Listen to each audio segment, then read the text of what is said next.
What's up, you guys? I'm Dan, this is Frugal Not Cheap, and today we'll be talking about whether or not my MCU 1 to MCU 2 and full self-driving upgrades were worth it.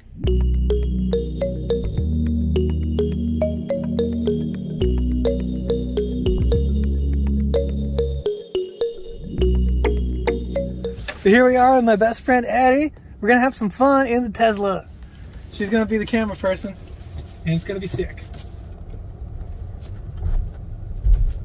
Okay, this is probably not the best road to start with this, but we're gonna... Nope, it's not happy. I told you, it's all bumpy, there's no lines, cars be crazy, everybody drives in the middle of the road as if it's not a two-way thing. Yeah. And then the slanted parking. Yeah. Oh my goodness. Oh, this is bad. But what we can see here is it's gonna stop for the stop sign on its own. Yeah! So that's really nice, not to have to worry about that. Well, I got both screens. Cool. And it makes your hands look gigantic. Whoa. Your giant man hands. Man hands. So, I guess while we're at it, we'll stop here. And one of the really nice things about the upgrade is the camera system has been upgraded. So all the hardware is the same. But now, if you hit that button, you got all three views, which you didn't have before. Now turn right to take the Interstate 293. You haven't been since I got the drivetrain replaced, right? Correct. Oh, cool. Yeah. So you remember, I heard you doing it when we were going on the highway, and you'd like put your foot on the gas and take it off and put it back on. Mm-hmm. You could hear it kind of like struggling. Yep. Yeah, I don't know. Make a noise. It was not a fun noise. But we don't have that anymore. Well, it still makes way less noise than my car makes, so, you know. Yeah, it's nice. And it's preconditioning the battery so we can charge when we get there. But I think, just, you know, you got to do it, right? So, let's see for a good opportunity here. And we're off! And there we go. It's fun every time. Every time. Every time. There are too many options on this camera. It's crazy, right? Yeah. So it'll only let you go 5 miles above the speed limit. Lame. As like the, yeah, unless like, well, on the city streets. On the highway, you can kind of do whatever you want. So here, we can bump it up. But it's doing everything on its own now. Does that make you happy? It makes me really happy. Are you kidding me? It's so relaxing. Now, you can't just go to sleep. That's not cool, right? So we'll pay attention, and we'll put a little weight on the steering wheel so it knows we're watching and paying attention.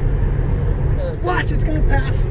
It's going to pass this person who's going all over the road. But before it does it, it asks you to put some pressure on the wheel so it knows you're paying attention, so that you're checking to see if the pass is safe or not. It's very exciting. It's very, very cool. And it's not a left lane hanger. So once we pass him, eventually it's going to be like, oh, let's get out of the passing lane and back where we're supposed to be. Oh my God, it's courteous. Yeah, right here.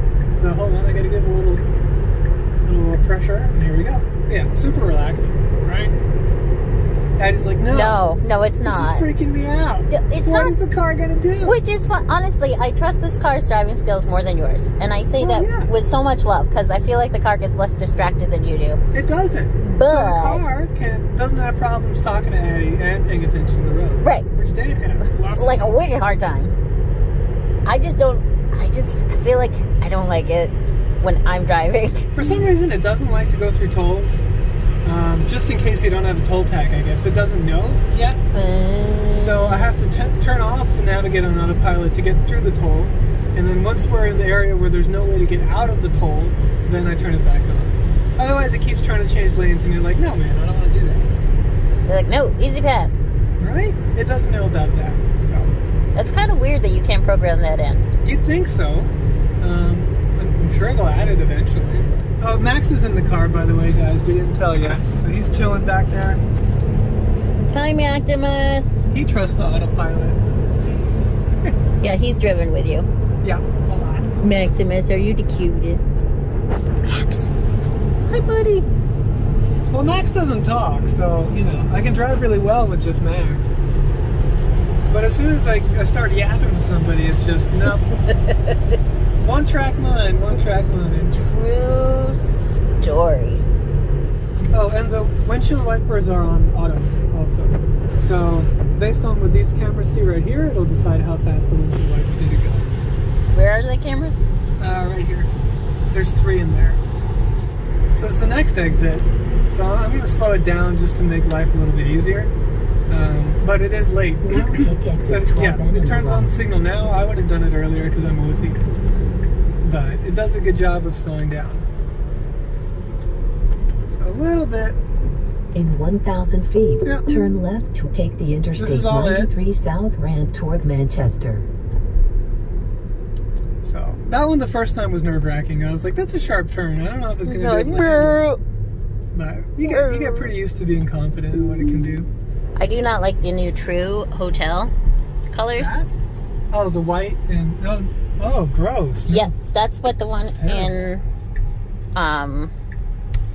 Ready? Manchester is. Here we go. Whee! Now that's loud. That's obnoxious. Not as bad as a motorcycle that went by us today and like literally had to put my hands up. It was so bad. Lame car. It's a very subtle wing it's got on the back there. In 1 mile, Looks very natural. know you have arrived at your destination. A woot woot. But its estimate was perfect. We're right at 45%, right? Excellent. Pretty sweet. Oh, there's the puppy. Aww. Oh, nice. That's a beautiful dog. So you got your little highway diner. It's like a mini version of the airport diner. I know, ready? We miss diner In 500 food. feet, stay straight We to should take get the Interstate fries. 93 South I ramp. love French fries. We can totally get We French should get fries. sweet potato It's fries. gonna take a little while to charge. That's so what I'm it's thinking. Oh, look how fancy these are. Right? Although someone ran over one, so we're not gonna park at that one. Look, it's all beaten up. It just doesn't inspire confidence. You know, when you're like, I want to charge on this thing with buttloads of electricity, and it's got a crack in it. That always makes me feel super safe. So let's find out how long it's going to take, and then we can keep track of it on the app anyway. So it says half an hour. It's really going to take a little bit longer than that, but we'll see. But it's going to start speeding up, so it's charging at the rate of 100 and 200. Oh, this is not bad. Yeah, around 250 miles an hour. That's pretty good. The newer models charge faster, but this is plenty acceptable. Dude, that's fine. French fries? Hell yes. Let's get some French fries. All right, we're back. We got food. Right? Sweet potato french fries. Oh, Which are gluten-free. wicked good. It's so good. With the honey mustard, it's the best. Oh, so good. Mm-hmm. How are we doing here with the charging? Ooh, thank you. You got it. Gotta do it. We got time left. So, let's see. We got entertainment. We got all the fun games, including beach buggy racing where you use the steering wheel. Yeah. Okay, Mac, you gotta breathe, buddy. Yeah, calm down, man. Calm down, man. You gotta breathe. It's okay, you'll be fine. But if we hit theater, I want a French look at all the fry. options. We got the YouTubes, we got the Hulus and the And look, it's me. Netflixes. Twitch.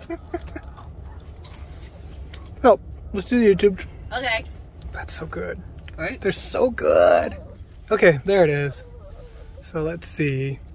Yeah. Producer Michael went there and did a this house. I have not seen it since it's been Ready? completed. Oh. So with that said, guys, let's first make sure Dude. to I don't even know how to install eat the this. Wi-Fi for the YouTube It's algorithm. gonna be messy. Make sure Dude, that it's you're completely free stock. because gravy it's fry. Mm-hmm.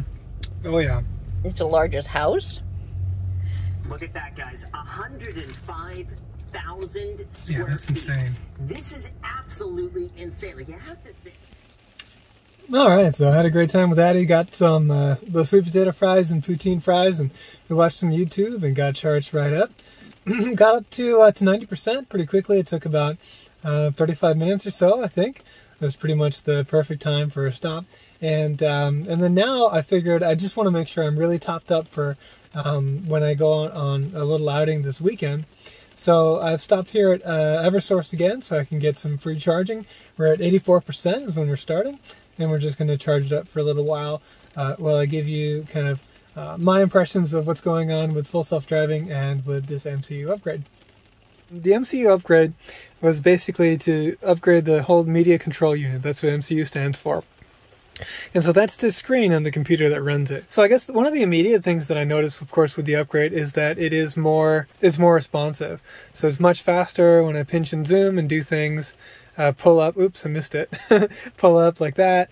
There was a little bit more lag before. So for instance, let's try out the web browser. This was something that actually the web browser just didn't work at all when I had the MCU one. One of the reasons might have been the LTE connection.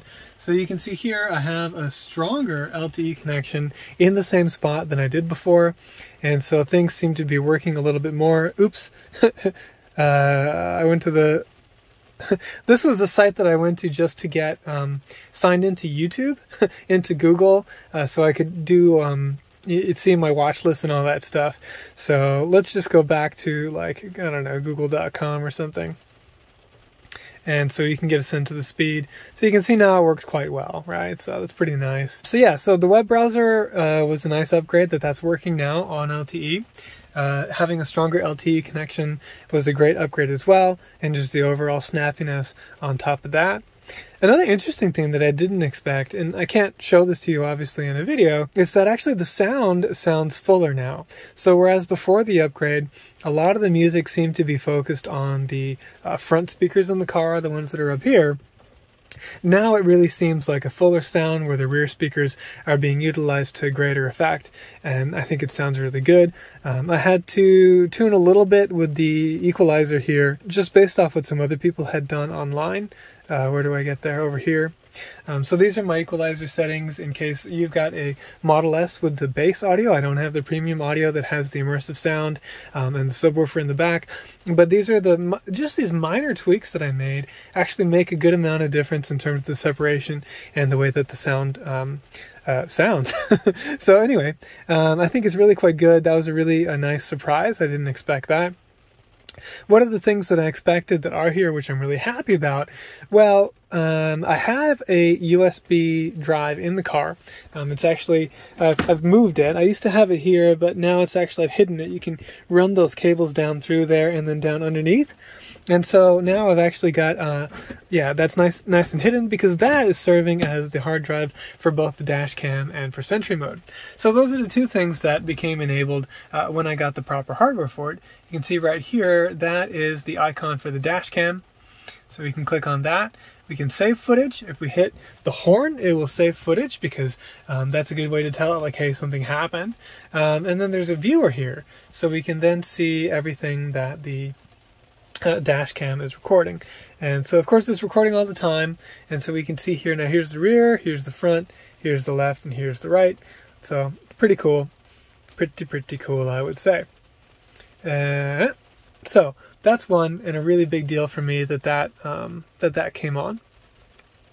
Now we know, of course, that Sentry mode's also going to work, so that's really nice as well.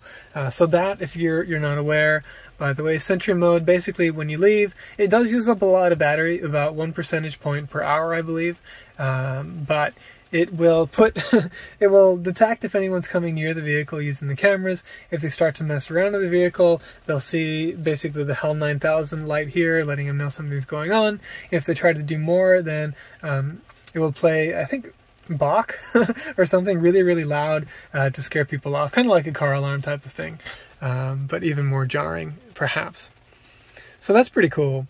So generally, I'd say, yeah, this upgrade was $1,500, right? At $2,500, not worth it. At $1,500, still expensive, but you do get the dash cam and the Sentry mode working. You get a snappier experience, you get better audio, and you get more features. So we also have now karaoke. So, you know, a lot of these are copyrighted, right? But we can now do karaoke in the car, which is really, really cool. And then we have also all those new entertainment features. So while we're sitting here charging, if we wanted to, you know, we could play Cuphead, Fallout Shelter. Fallout Shelter must not have been there before.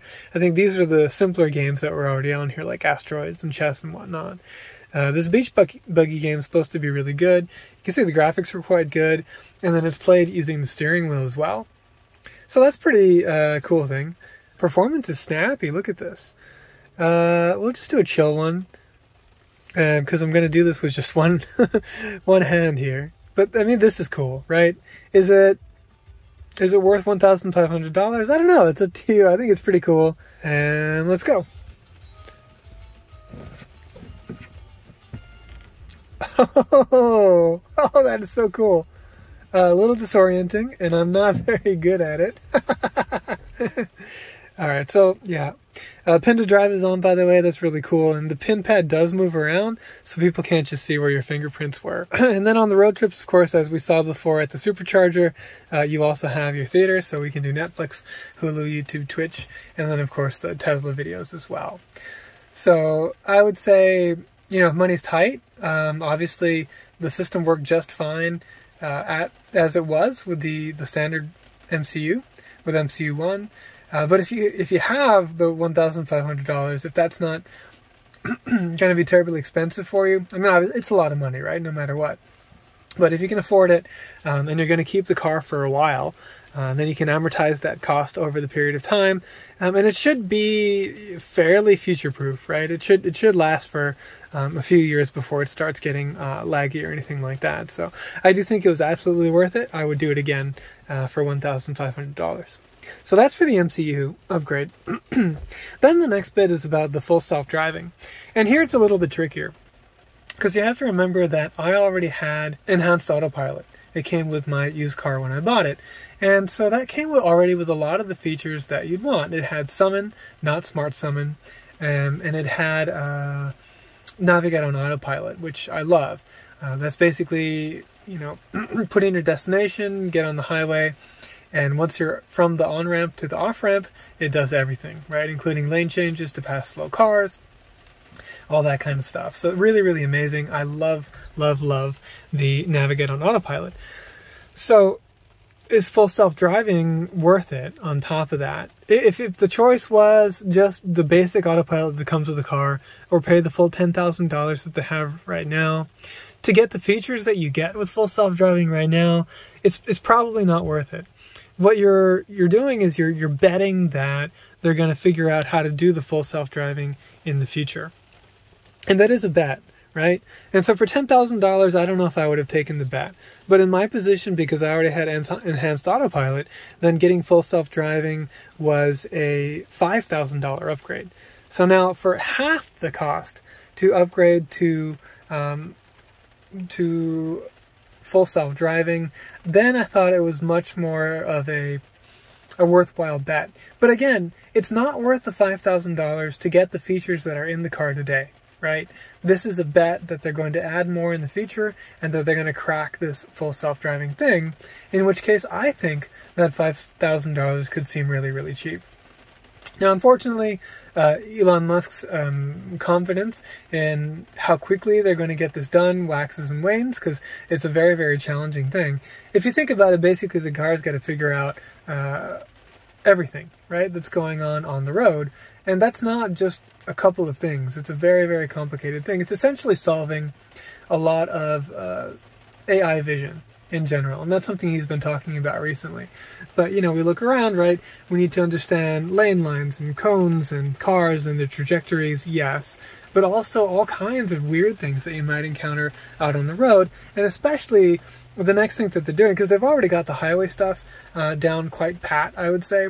Everyone has a different opinion on that, but to me it's been working wonderfully, is the navigating on the city streets. And so that was really hard. And as it stands right now, it's not that great, especially in this town anyway, where you have a lot of streets that don't have any lane lines, and you have people that drive kind of like idiots. And then there's this like double parking thing. I don't know, there's cars parked on both sides of the road everywhere. It's really annoying. That's something that I think it should be a lot better in Texas. I hope, fingers crossed. It was better in North Carolina when I lived there, that's for sure. So I'm looking forward to that. But I think so if and when they get the navigate on autopilot on city streets done, I will say definitely the $5,000 was worth it, because at that point you've really done almost all the full self-driving task, and then they'll iron out all these last few things, and then I think it'll be really pretty amazing. So I'm excited about that, and you can see a lot of what's going on in the full self-driving preview. I haven't had a chance to look at the footage that Addie helped capture earlier, so I'll try to get maybe a little bit on the way home here as well. But just the fact that it stops at the stoplights, at the stop signs, even if you don't have it on, I've set it up here, you can see to chime when the light turns green so you know to go forward. So all that stuff is really, really cool. It is very, very cautious right now, so sometimes it wants to stop for green lights, and it wants to stop at like T-junctions, which is probably good. Actually, that one is good. But generally, it wants to stop at times when I wouldn't necessarily want to stop, but all you have to do is pull the stalk down here towards you, or push on the accelerator, and it'll continue on through. So it's not that really big of a deal. It's just I didn't understand how to do what it wanted me to do with the stalk down there in order to ignore the stop. Now that I do, I see right here where the message pops up, we're going to stop in so many feet, pull the stalk to continue, I pull the stalk, and then we're good to go. That's kind of good, because what it's doing is confirming that you're paying attention every time that it's about to do something that's risky. So I think really that strategy has been very, very, very good. So yeah, overall, I would say it's not worth it for what it can do right now, but it's a gamble on what it could do in the future. And for the $5,000 that I paid for that gamble, it's a lot of money, don't get me wrong, that's a lot of money. But I do think that gamble could very well pay off sometime in the future. How long that's going to be? Is it going to be 6 months? Is it going to be 12 months, 18 months? I don't know. Of course, the sooner that happens, then the more worthwhile it will have been for me, because I'll be able to enjoy that for a longer time in the vehicle. So I'll be really excited for that. But something to keep an eye on. We'll see. They do seem to be making good progress with this version 9 of the full self-driving software that's supposed to come out with new visualizations, and then maybe sometime in the future after that, then I'll have an option to kind of download the beta. Alright, so we finished charging, and around here it's probably pretty chill, so I'm going to give this a go. Hopefully we'll get a view of what's the visualizations that are going on here, and you can also see the road a little bit. One of the really cool things, though, I think, is that you can see the headlights are on in the visualization itself, which is pretty cool. And here you can see me hitting the regen. That little thing turned green because we were regenerating, doing regenerative braking. And here we go. So now that we're here, we'll activate pulling the stalk twice, and we're on autopilot. That's a little faster than I want. We don't have to go too fast. So somewhere around here. There we go. So all the steering is happening on its own. Really nothing for us to visualize here at the moment. But as we go by some other vehicles, then you should be able to get a sense of what the full self-driving visualization looks like. Yep, there you can see the car that just went by, very cool. And then over here we have a stop vehicle on our right, so we're just going to pass by that just fine. There we go. And you should see here where it's going to stop for this car in front of us, and it's also going to stop for the lights as well. So there we go, pretty cool. Alright, there it is. You can see the traffic lights in the visualization, and the cars in front and to the side. So, system works great, and I think that's about enough. So, those are my thoughts on the MCU 1 to MCU 2 upgrade, and also on the full self-driving. I hope you found that informative. If you have any questions, comments, what do you think, let us know. Really do thank you for tuning in. Please hit the like button if you like the video, and consider subscribing. All those things really help the channel out a lot. Thanks very much for watching, and I'll see you in the next video.